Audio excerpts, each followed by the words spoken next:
கர்த்தருடைய பரிசுத்தமான நாமம் மகிமைப்படுவதாக.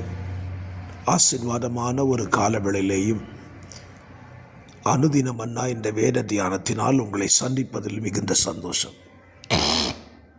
இந்த காலவேளையிலேயும் கர்த்தருடைய வார்த்தை உங்கள் இதயங்களில் கேட்க பண்ண கர்த்தர் உதவி செய்வாராக. 1 நாளாகமம் 22ஆம் அதிகாரம் 7ஆம் வசனம். சாலமோனை நோக்கி, என் குமாரனே, நான் என் தேவனாகிய கர்த்தரின் நாமத்திற்கு ஒரு ஆலயத்தை கட்ட என் இருதயத்தில் நினைத்திருந்தேன். தாவீது தன் மகனாகிய சாலமோனிடத்தில் சொல்லுகிற வார்த்தை. தேவனுக்கென்று ஒரு ஆலயத்தை கட்ட நினைத்திருந்தான். ஆனால் தேவன் அவனை ஆலயம் நீ கட்ட வேண்டாம் என்று சொல்லி தாவீதுக்கு பதில் சொல்லிவிட்டார். அதற்கான காரணம் என்ன? அடுத்த வசனத்தில் அவனே சொல்லுகிறான், நீ எனக்கு முன்பாக மிகுதியான இரத்தத்தை தரையில் சிந்த பண்ணினாய்.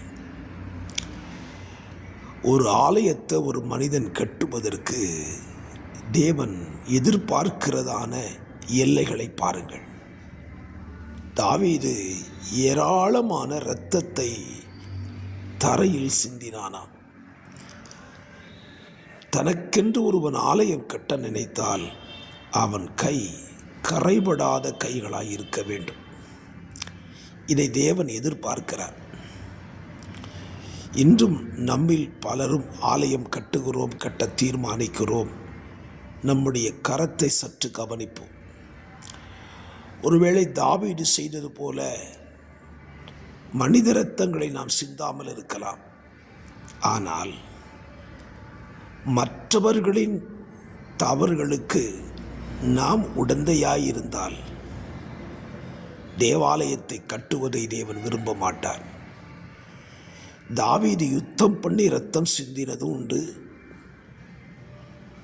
குற்றமில்லாதவர்களை குற்றவாளி என்று தீர்த்து இரத்தம் சிந்தினதும் உண்டு. ஆகவே தேவன் சொல்லுகிறார், இரத்தம் சிந்தின உன் கரத்தினால் எனக்கு ஆலயத்தை கட்ட நான் விரும்பவில்லை. இரத்தம் சிந்தாத இருக்கிற ஒரு மனுஷனை வைத்து என் ஆலயத்தை கட்டுவேன் என்று சொல்லுகிறார். அவன்தான் சாலமோன். சாலமோனின் நாட்களில் யுத்தம் இல்லை. அவனை கொண்டு தேவன் எருசலேம் ஆலயத்தை கட்டினார். ஆகவே என்னை கேட்கிற அருமையான கர்த்தருடைய பிள்ளைகளே, இந்த காலவெளியிலே உங்களை சிந்தித்துக் கொள்ளுங்கள். நீங்கள் தேவனுக்கென்று எதை செய்ய நினைத்தாலும் உங்கள் கை சுத்தமுள்ளதாய் இருக்கட்டும். கரம் சுத்தமாயிருந்தால் நாம் கர்த்தருக்கு செலுத்துவதை கர்த்தர் பிரியமாக ஏற்றுக்கொள்ளுகிறார். ஆகவே இந்த காலவெளியிலே தெய்வத்துக்கு பிரியமானதை செய்வதற்கு நம்மையும் நம்முடைய வாழ்க்கையை ஒப்பு கொடுப்போம். தேவன் அதில் பிரியப்பட்டு நாம் செலுத்துகிற நன்மைகளை நம்முடைய கரத்தினால் தெய்வத்துக்கு கொடுக்கிறதை தேவன் பிரியமாய் ஏற்றுக்கொண்டு நம்மையும் ஆசீர்வதிப்பாராக. சிந்திக்கலாம். பரிசுத்த பிதாவே, இந்த வார்த்தையின்படி நடக்க பிள்ளைகளுக்கு அனுக்கிரகம் செய்யும். இரட்சகரும் மீட்பருமான இயேசுவின் நாமத்தில் ஜெபிக்கிறேன். ஜெபம் கேளும் நல்ல பிதாவே. ஆமேன், ஆமேன். கர்த்தர் தாமே உங்களை இந்த வார்த்தையினால் ஆசீர்வதிப்பாராக. God bless you.